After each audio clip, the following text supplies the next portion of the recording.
ان دنوں کے اندر ہم روزہ رکھ کر اپنے رب کو راضی کریں. اور اگر کسی مسلمان بھائی کے رمضان کے روزے قضا ہے، مثلا رمضان گیا ہم اس میں کچھ روزے چھوڑ دیے، قضا باقی ہے، تو پھر کیا وہ قضا رکھے یا یہ نفلی روزے رکھے؟ تو حکم دیا گیا کہ پہلے قضا روزے ادا کر لیے جائیں، کیونکہ جب تک قضا باقی ہے نفلی روزے بھی قبول نہیں ہوگے. نمازوں کا ایسا ہی ہے، جب تک جس کی قضا نمازیں باقی ہیں اگر وہ نوافل پڑھ رہا ہے تو اس کی نوافل اس وقت تک قبول نہیں ہوگی جب تک کہ فرائض ادا نہ ہو جائیں. تو لہٰذا اگر کسی مسلمان بھائی کے بالغ ہونے کے بعد سے اب تک ماہ رمضان کا اگر کوئی بھی روزہ اگر قضا باقی ہے تو پہلے وہ اپنا قضا ہونے کا فرض روزہ ادا کرے گا، اور جب اس کے روزے مکمل ہو جائیں گے تو اس کے بعد پھر نفلی روزے رکھے. روزہ تو وہی ہے، کھانے پینے جماع سے رکنے کا نام روزہ ہے.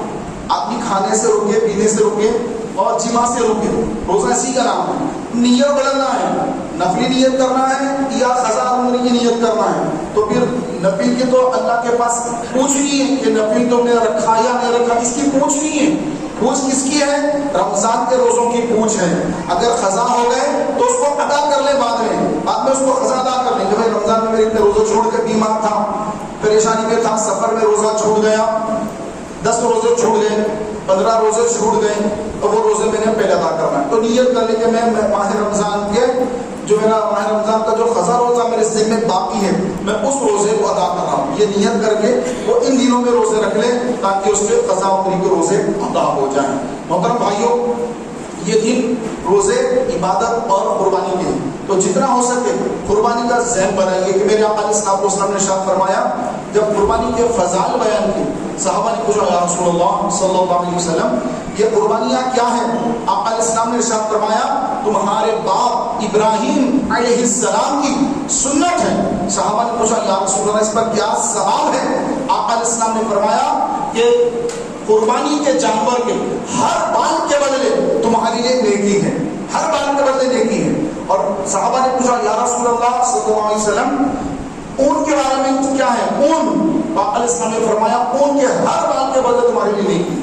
تو آدمی جب قربانی کرتا ہے تو اس جانور کا خون جب زمین پہ گرتا ہے گرنے سے پہلے اللہ کی بارگاہ میں قبول ہو جاتا ہے، اللہ کی بارگاہ میں قبول ہوتا ہے. آقا علیہ السلام نے فرمایا قربانیاں خوش دلی سے کیا کرو، رنج غم سے مت کرو، بلکہ خوش دلی کے ساتھ. اللہ کا حکم ہے قربانی کرنا ہے. سرکار علیہ السلام نے جب حج وداع فرمایا، سرکار نے ایک حج فرمایا، حج وداع، حجۃ الوداع، ایک حج، اور آقا علیہ السلام نے 100 اونٹوں کی قربانی کی. کتنے ہوں؟ 100 اونٹوں کی.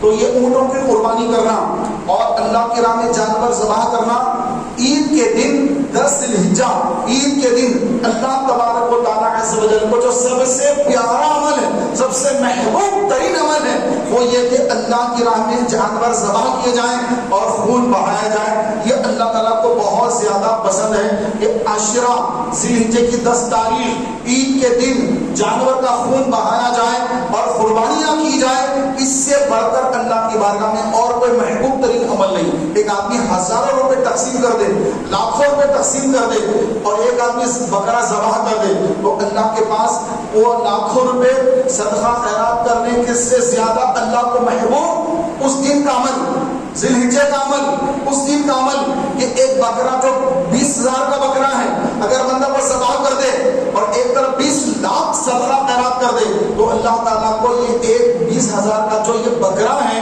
اس کا جو ذبح ہو رہا ہے یہ بکرا اور یہ خون بہ رہا ہے تو اللہ کو یہ زیادہ محبوب ہے.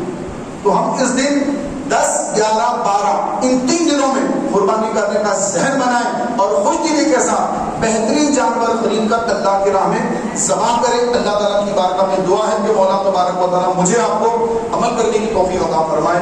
انشاءاللہ تبارک و تعالیٰ یہاں پر بھی ہر سال کی طرح اس سال بھی اجتماعی قربانی کا نظم رکھا گیا ہے. تو جو حضرات اجتماعی قربانی میں، بیل کی اجتماعی قربانی میں حصہ لینا چاہتے ہیں تو وہ مرکز سے یہاں پہ رابطہ قائم فرمائیں. انشاءاللہ تبارک و تعالیٰ اجتماعی قربانی کا نظم ہے، آپ اس میں بھی ضرور حصہ لیجیے، سنت ادا فرما لیجیے، اگلی صفوں کو پر فرما لیجیے.